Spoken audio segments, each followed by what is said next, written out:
Anggota DPR RI Rizal Bawazir menegaskan bahwa kebijakan pemberian diskon tarif tol bagi angkutan barang seharusnya dibarengi dengan kepatuhan terhadap aturan pembatasan truk sumbu 3, khususnya bagi truk-truk overdimension dan overload, odol, yang melintas di Jalan Pantura Pekalongan. Ia meminta para pelaku transportasi dan sopir truk untuk menghormati regulasi yang berlaku demi menjaga kondisi infrastruktur jalan nasional, khususnya jalur Pantura yang kini semakin rusak.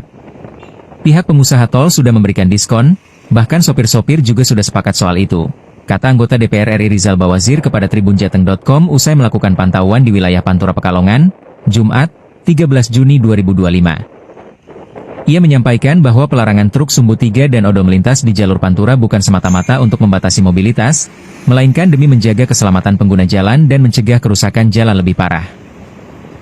Rizal juga mengaku prihatin melihat kondisi jalan nasional di wilayah Pekalongan dan Batang yang semakin rusak dan bergelombang. Saya melihat langsung saat kunjungan ke lapangan, jalan di Pantura Pekalongan dan Batang kondisinya sangat memprihatinkan. Bahkan, masih banyak truk besar yang tetap melintas. Ini membuktikan bahwa sosialisasi dari pihak terkait belum maksimal, tambahnya.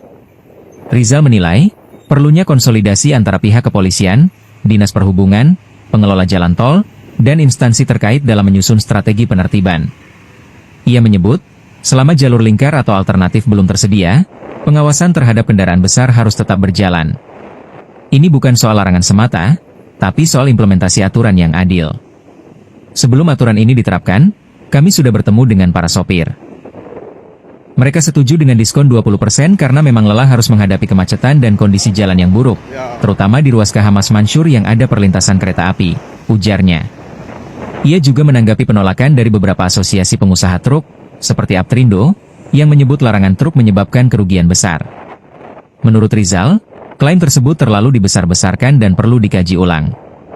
Kami tidak menampik ada dampak ekonomi, tapi tidak sebesar yang dikatakan. Justru bila jalan terus rusak, biaya logistik malah akan lebih tinggi dalam jangka panjang. Terus dilakukan oleh pihak Kapolres sama Dishub Perhubungan. Itu poin dari Kandeman sama Pemalang. Poinnya dua itu. Dari pengusaha kan sudah ada pemberian diskon. Ya, nanti apakah ada fasilitas lain atau apa ini yang kita mau coba diskusikan sama pengusaha. Sudah ada ya, diskonnya 20%. Apakah harus ditambah atau seperti apa, saya akan bicara lagi. Terus apa? Pengusaha keberatan atau protes apa lah? Yang mana? Aptrindo? Iya, Aptrindo misalnya. Oh ada Aptrindo kan protes tuh.